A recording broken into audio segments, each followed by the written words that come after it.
Parlay, just want to get on here real quick, guys. Haven't made a video for a while. I'm gonna keep on making videos and stuff.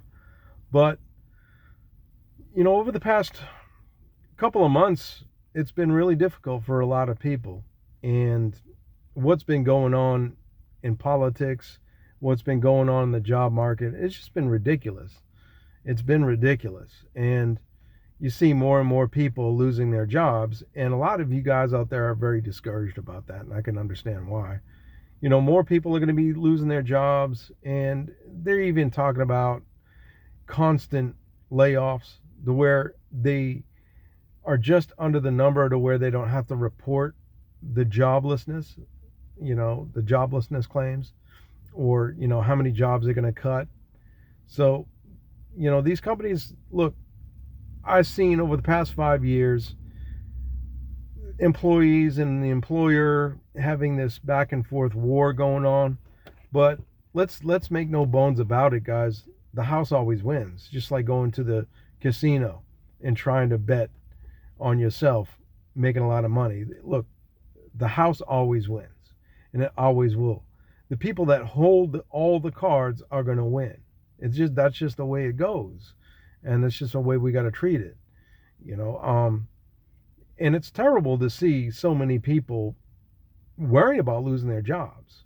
You see all these jobless claims and everything like that over the months, and it's just more and more as months drag by. It's just more jobless claims, and it just doesn't seem like there's any end in sight. And I'm not going to say that there is going to be an end in sight. I don't think there's going to be an end in sight. Just like these companies that are saying, okay, we're going to stay under the radar so we don't have to report all these jobless numbers, that we're going to cut these positions. So we're going to cut 30 a month or something. And these big corporations are already talking about doing that. Just, a perpetual wheel of hiring and firing. And it's a terrible thing to have to go through. Everybody that, if you work in this market for any period of time, be it 5, 10, 15, 20 years, there's going to come a time in this day and age where you're going to get let go, from some kind of job. You're going to get let go.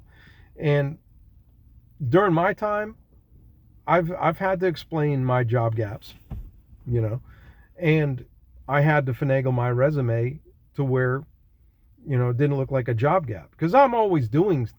I'm always doing something. I'm always going to be working, either for myself or somebody else in a capacity.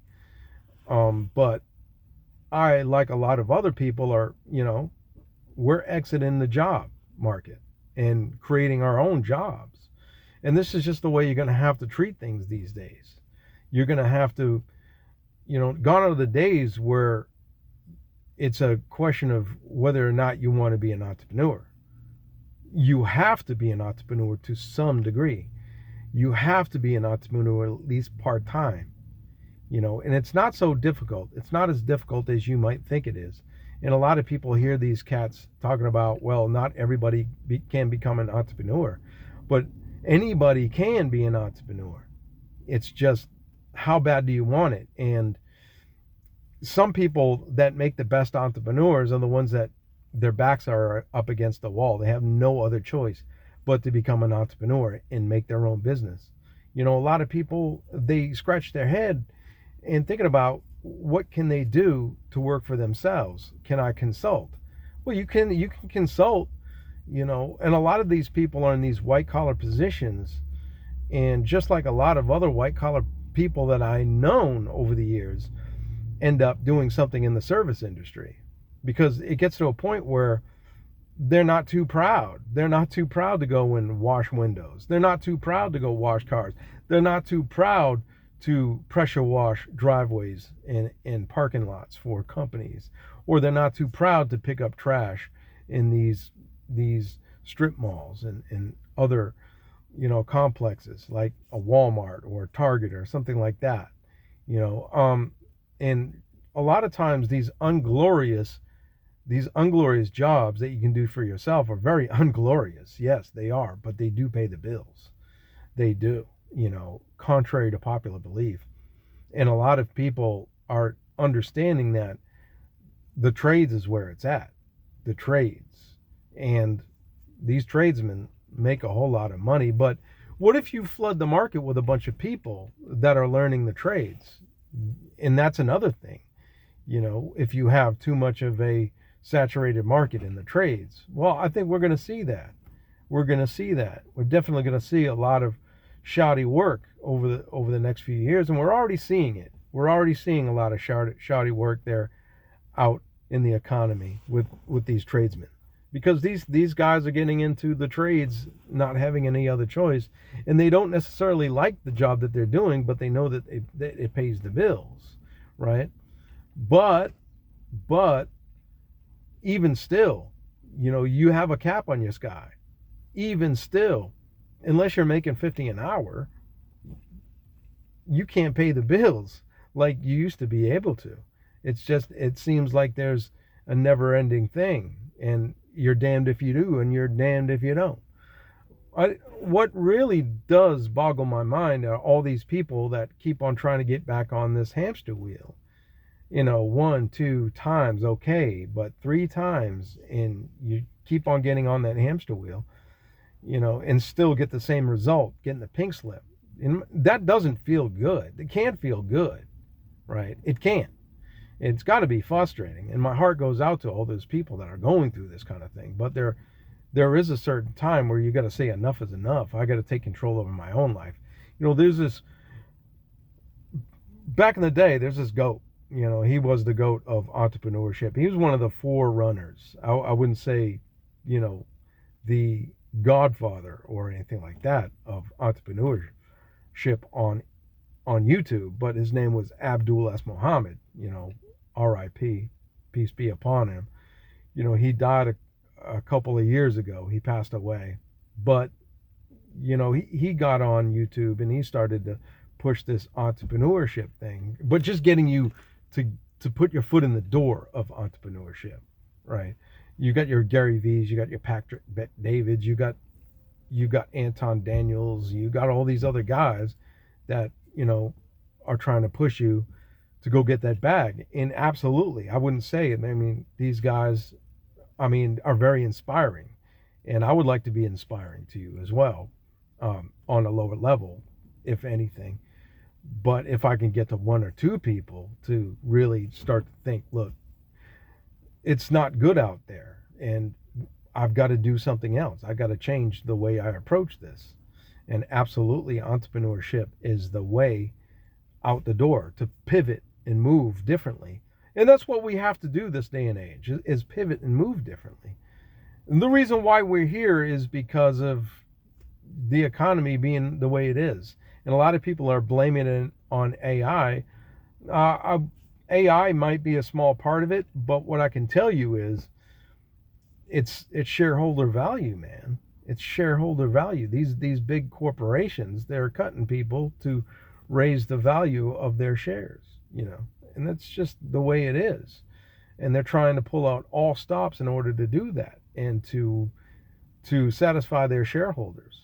And it's a dog eat dog world, guys, but that's the world that we live in. And I don't know if it's going to get better, but a lot of people say, well, don't be pessimistic, keep on trying. I'm not saying don't try, but there's a certain point where you have to take, like Abdul S. Muhammad used to say. He used to say this: why are you going to put your happiness in somebody else's hands? Why not put your happiness in your own hands, right? And the late great Abdul S. Muhammad said that. He said that, and I thought that really stuck to me. There's a lot of other things. I didn't agree with everything that he did or said, but he had some gems to drop. He was more of like that, a guy that had a hot dog stand, but in any event, he was an entrepreneur. He didn't work for somebody. He was a entrepreneur. He worked for himself. He didn't have a 9-to-5, and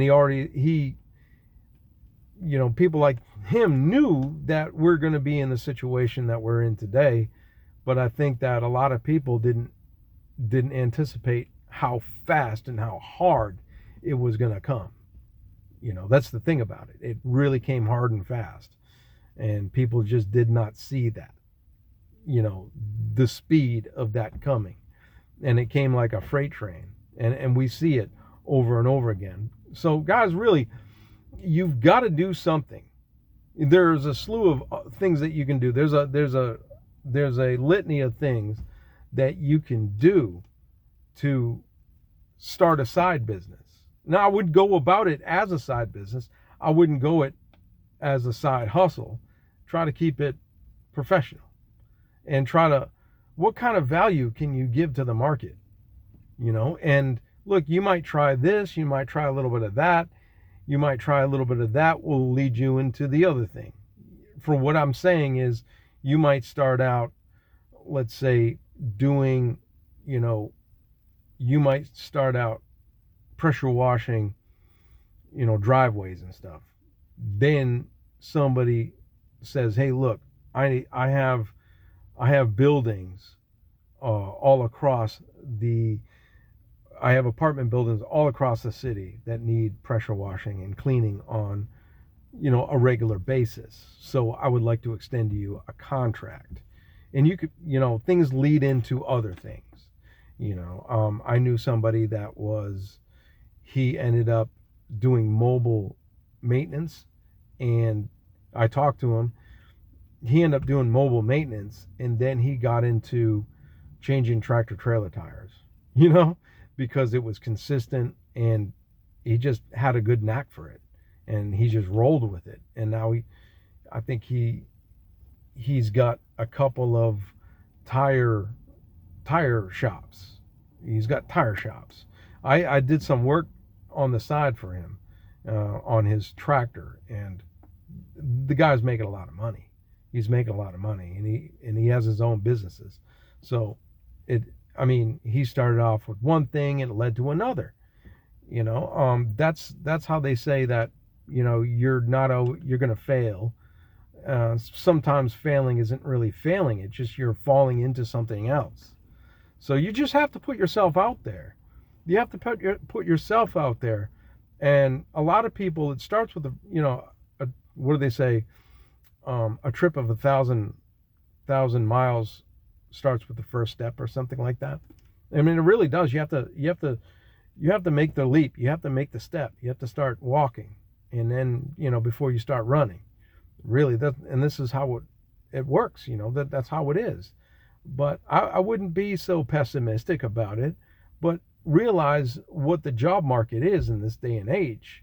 Realize what we're looking at, and don't fool yourself and think that everything is going to be hunky-dory. And we just have to move differently, guys. And I know you might have debt. You need to pay off that debt. I don't know what else to tell you. Is you got to pay off that debt as soon as you possibly can. And I'm going to be vehemently, emphasizing that over the course of videos in the years to come. Even paying off your debt. Get that overhead low. A low personal overhead. Okay? Now, I'm not talking about business overhead. That's a whole different ball game right there. But your personal overhead needs to be nothing, as much as nothing can be. All right? So start with something and just pay it down, and be a monk, and try to live well below your own means. Gone are the days of flexing on your neighbors. Okay? Gone are the days where you're doing that. Survival now that's the game, survival. And when you get yourself in a position where it's not survival, it's thriving, then you've arrived. You just have to survive now and get through this, because it's brutal. It's brutal, guys.